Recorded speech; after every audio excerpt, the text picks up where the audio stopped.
travers le territoire et partout hors des frontières gabonaises où vous nous recevez, bienvenue à TVS, la télévision Chekina, édition d'information du soir. Au sommaire de ce journal, on s'achemine tout doucement vers la 8e édition du Carnaval des écoles 2017. La cérémonie officielle a lieu ce matin à l'Institut français du Gabon et les chefs d'établissement partenaires y ont pris part. Tous les détails au cours de ce journal. La jeunesse gabonaise dit non à la politique politicienne, non à la destruction du Gabon, une mise en garde aux politiciens réunis par la CJGA. Elle adresse une lettre ouverte au président de la République, Ali Bongo Ondimba. Rebonsoir à tous. L'axe routier échangeur du PK5 et chargeur d'Awinje à hauteur de belles peintures. Les travaux vont bon train. Sur place, l'entreprise adjudicataire procède à l'aménagement d'une voie d'accès pour engins afin de mieux exécuter ces travaux.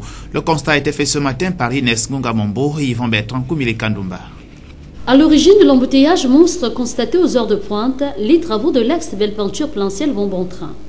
Les engins sont visibles sur le terrain et les ouvriers sont à pied d'œuvre sous l'œil bienveillant du chef de chantier qui, pour l'heure, l'ouvrage est à la création d'une voie d'accès permettant aux engins de mieux exécuter les dits travaux pour une meilleure évacuation des eaux. Cependant, quelques riverains fustigent la qualité des travaux précédemment exécutés. Ça a déjà fait beaucoup de dégâts. Bon, c'est que l'État a pensé peut-être... l'État a pensé à nous pour nous arranger un peu ce coin-là. C'est tout à fait normal.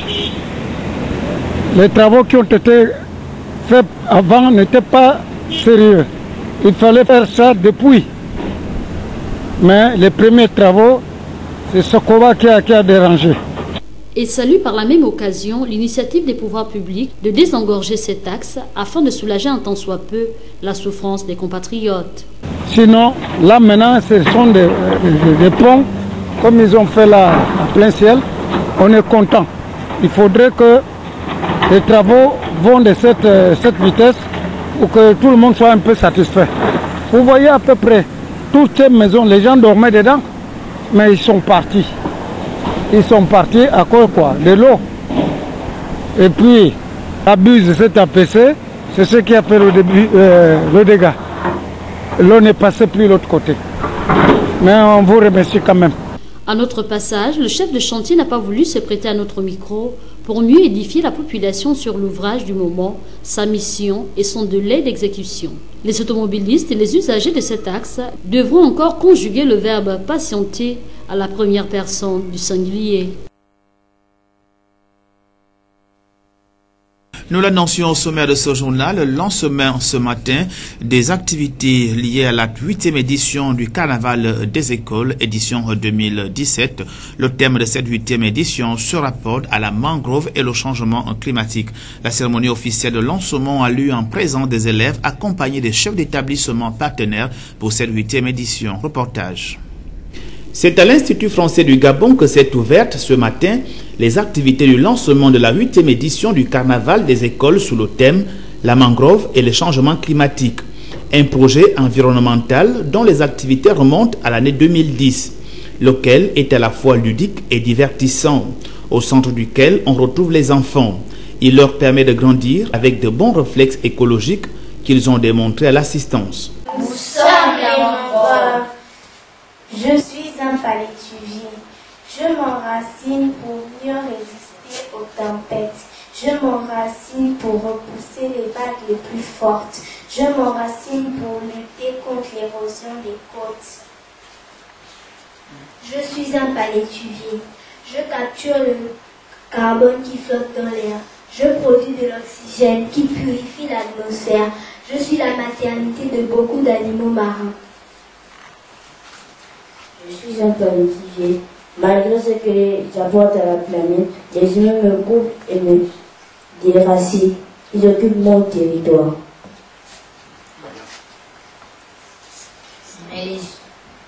Mais les humains doivent savoir que si les mangroves disparaissent, leur jour serait compté et très vite compté. Le thème portant sur la mangrove et le changement climatique n'est pas anodin. La mangrove est une composante importante de l'écosystème qui lutte contre les changements climatiques. Sa protection devient un impératif et le seul moyen de le faire, c'est par la sensibilisation des populations qui la détruisent par ignorance que par nécessité, et les enfants constituent la cible privilégiée. Politique dans ce journal avec la jeunesse gabonaise qui a adressé une lettre ouverte à la très haute attention du président de la République Ali Bongo Ondimba.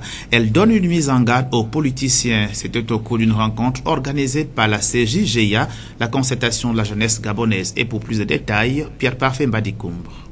Non à la politique politicienne, non à la destruction du Gabon, oui à la sauvegarde de nos institutions, oui à la prise en compte des jeunes et des femmes, clame-t-il d'une seule voix. Les jeunes appellent à saisir l'opportunité de ce dialogue pour poser les fondations de la reconstruction politique de notre pays. Le responsable de la CJGA, accompagné de ses collaborateurs, ont adressé une lettre ouverte à la très haute attention du président de la République. En effet, trop longtemps marginalisé, il est temps pour nous aujourd'hui de dire non, de prendre position, de prendre les rênes de nos décisions, en rejetant toute forme de violence, d'insécurité qui viendrait troubler la paix qui est le socle de nos idées, en refusant que nos droits soient indéfiniment bafoués. Oui, Excellence, Monsieur le Président de la République, chef de l'État, comment comprendre que le dialogue politique qui a été tant sollicité par toute la classe politique, mais qui lie encore en ce moment des leaders politiques qui s'expriment hors de cet agora, tant souhaité par eux-mêmes. C'est pourquoi, très respectueusement, Excellence, Monsieur le Président de la République, chef de l'État et garant des institutions, détenteur de la légitimité du peuple gabonais, nous vous prions de bien vouloir mettre un terme à toute cette cacophonie politicienne par des mesures et des sanctions fortes. La jeunesse, comme vous pouvez le savoir, est fatiguée d'être toujours sacrifiée sur l'autel des ambitions égoïstes des politiciens qui embrigadent le pays depuis un demi-siècle. Cette lettre ouverte a été lue au cours d'une rencontre savamment organisée avec la presse. Dans le même registre, pendant ce temps, la Voix du Peuple, dirigée par Enrique Mambundu, a tenu un grand rassemblement au cours duquel elle invite la jeunesse gabonaise à une prise de conscience. Ephraim Yogedzo, Fleury Asiondo.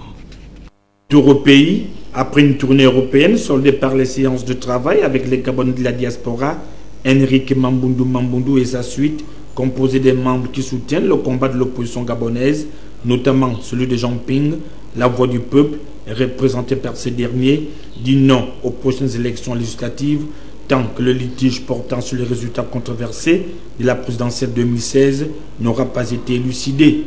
Le tout en exhortant ses composants de lutte à poursuivre l'œuvre. C'est bien d'aller au Trocadéro, de faire les affiches et les défilés. Mais qu'est-ce qui est concrètement fait sur le terrain pour que le rapport de force qui nous engage avec le système-là tombe? Des assises seront programmées dans l'immédiat, lesquelles verront la création d'une plateforme. De formaliser notre combat, de mieux l'organiser, de mieux l'outiller pour voir quelles sont les perspectives qui sont importantes pour l'avenir du Gabon. La conscientisation de chacun des acteurs devrait être de mise au travers des stratégies bien huilées qui devraient permettre, pourquoi pas, à ceux-là qui rêvent et aspirent à un changement véritable d'établir une réelle démocratie participative où l'ensemble des valeurs républicaines seront respectées. Dans son adresse à la jeunesse, le président de la Voix du Peuple a fixé les objectifs à atteindre. Nous l'écoutons au micro d'Ephraim Yogedzo et devant la caméra de Fleury Asiondo. On s'inscrit dans la logique de l'action continuelle jusqu'à ce que le problème du Gabon soit réglé définitivement. C'est donc pour ça que nous avons cette tournée. Mais cette tournée a surtout permis aussi de mettre à nu certaines choses que nous énonçons déjà. Nous allons nous battre contre ce régime. Oui, il faut qu'on se donne les moyens. Nous allons nous battre pour la démocratie sans statut. Oui, il faut qu'on se donne les moyens. Nous allons nous battre contre les injustices. Oui, il faut qu'on se donne les moyens. Pouvons se battre.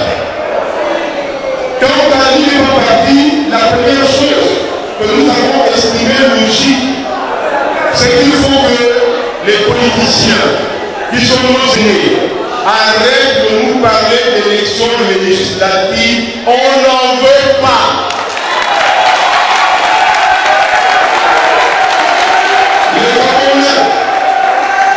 Les Camerounais qui sont morts, la couleur n'est pas finie.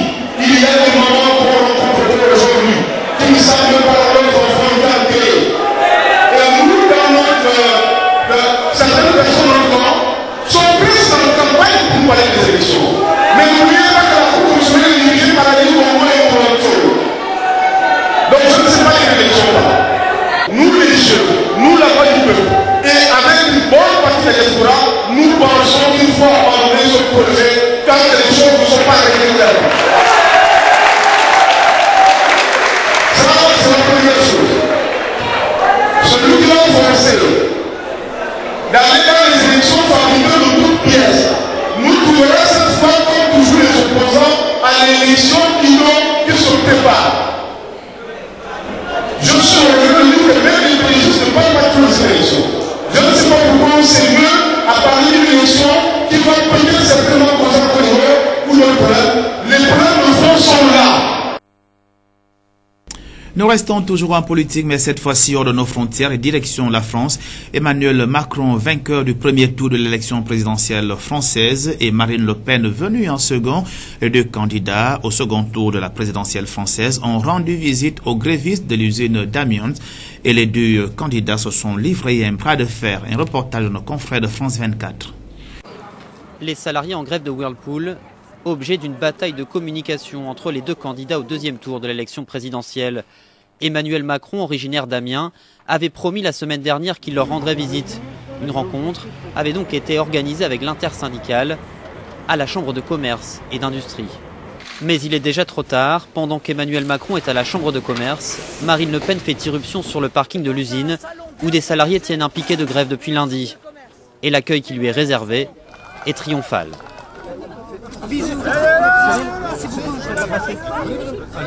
Que Emmanuel Macron venait ici et qu'il n'entendait pas rencontrer les salariés, qu'il n'entendait pas venir sur ce piquet de grève, mais qu'il allait à l'abri dans je ne sais quelle salle de la chambre de commerce pour rencontrer 2-3 personnes triées sur le volet, eh bien j'ai trouvé que c'était une preuve tellement de mépris à l'égard de ce que vivent les salariés. Aussitôt après ce coup d'éclat de la candidate, son adversaire tient une conférence de presse pour annoncer qu'il va se rendre l'après-midi sur le piquet de grève.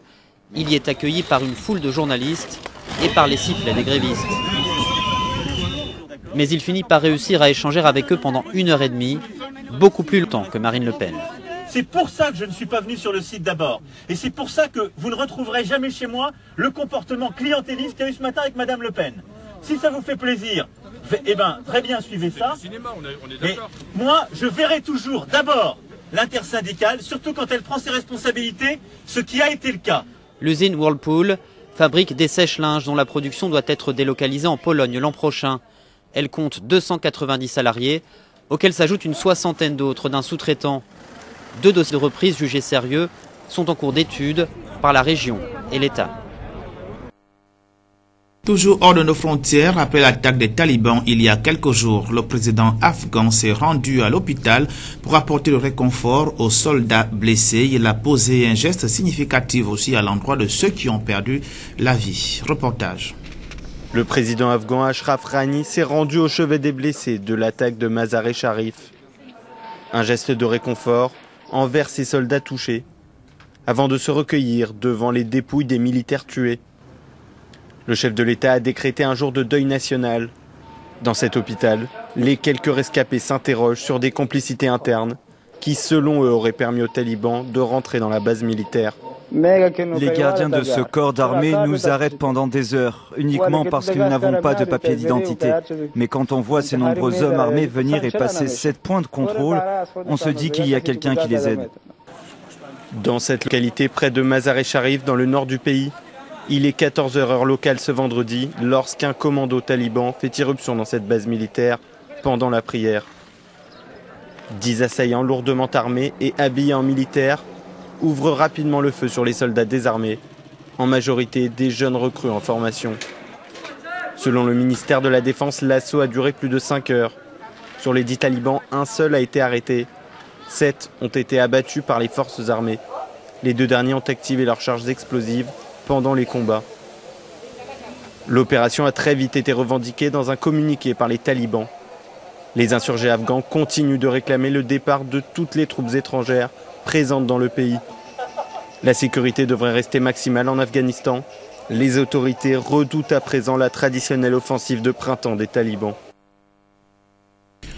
Le football gabonais en deuil avec la mort de l'international gabonais défenseur des Panthères du Gabon, Broua Panga. Et dans la rubrique Expression libre, Mosconi Ngonumba vous a interrogé sur le souvenir que vous gardez de cette panthère. Sa arme, sa volonté de défendre les couleurs du peuple gabonais, mieux que quiconque. Il faut le voir parce qu'il jouait avec le cœur, il jouait avec l'amour. Il était petit détail. Mais lorsqu'il grimpait sur un adversaire, peu importe sa taille, il était forcément au-dessus de cet adversaire. Pour le Gabon, on doit faire un deuil national en fait. Parce que Panga il s'est donné à 100% pour notre sélection.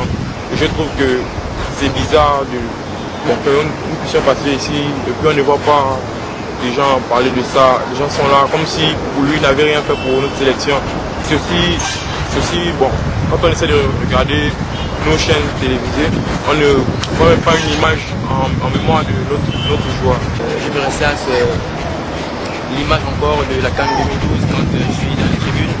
C'est qu'à chaque moment, pour gagner un duel, c'était vraiment merveilleux de pouvoir assister à cela. Donc c'est un grand qui est parti. C'est vraiment dommage pour le professionnalisme gabonais. Ce fut un grand joueur, un international d'ailleurs.